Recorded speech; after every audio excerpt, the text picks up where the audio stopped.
Nobody tells you what to do when the apology never comes. When the person who broke your heart keeps living like nothing happened, while you're the one left holding all the pieces. You replay every moment, every word they said, as if understanding the why will somehow ease the ache. You wait, you hope, you tell yourself that one day they'll realize what they did, that maybe somehow they'll come back and make it right. But sometimes they never do. Sometimes they move on, and you're left in the silence, trying to heal from words you never heard, from closure you were never given. And that silence, it starts to whisper things that aren't true.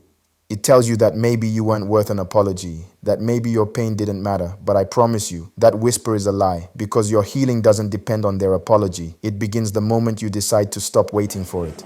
There's a special kind of pain that comes when someone hurts you and never looks back. They carry on, smiling in pictures, chasing new dreams, while you're left behind, trying to understand how they could just forget.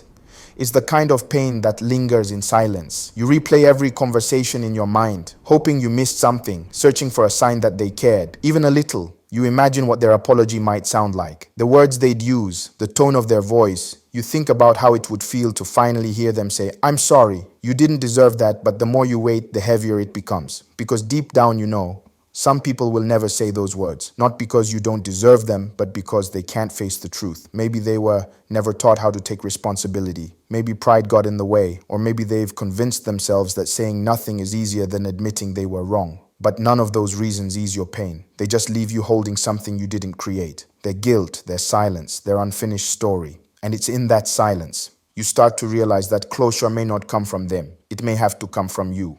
We grow up believing that healing happens when someone admits they were wrong, that closure is a gift, something they give you to make things right again. But the truth is, closure isn't something people hand to you, it's something you create for yourself. Because the people who hurt you, they might never understand the depth of what they did. They might never feel the nights you cried, or the trust that shattered when they walked away. And waiting for them to understand will only chain you to their silence. You start mistaking their absence for your worth. You start believing that your peace is something they owe you, but it never was. Some people can't say sorry because they'd have to face the parts of themselves they've been running from, and you can't make someone see what they're not ready to see. So you have a choice: keep waiting for them to set you free, or realize you've had the key in your hands all along. Healing without an apology doesn't mean pretending it didn't hurt. It means refusing to let the hurt define you any longer, because closure doesn't come when they apologize. It comes when you decide the story ends here. Healing without an apology is one of the most powerful things you'll ever do, because it means you've stopped waiting for someone else to give your pain meaning and started giving it meaning yourself. It means you've chosen to release the story that says, "I need them to fix me," and replaced it with, "I can rebuild myself." You learn that peace doesn't come from their remorse. It comes from your decision to let go of what can't be undone.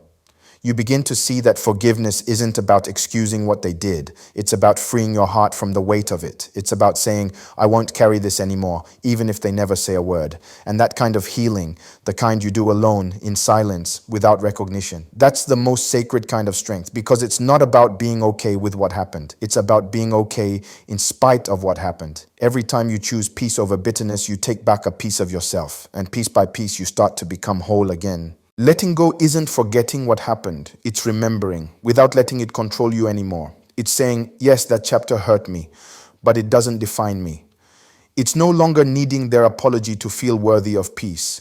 Because the truth is, closure doesn't come from the people who broke you. It comes from the moment you decide they no longer have that power. You stop replaying the what ifs, you stop chasing the version of the story where they finally understand, and you begin living in the version where you understand. You see now that their silence wasn't proof of your unworthiness, it was proof of their inability to face what they did. But you faced it, you carried it, and now you're choosing to release it. Letting go isn't weakness, it's evolution. It's the quiet moment you rise from the ashes of your pain and whisper to yourself, "I forgive, not for them, but for me." Because that's where true healing begins. Not when they say they're sorry, but when you finally say, "I'm free."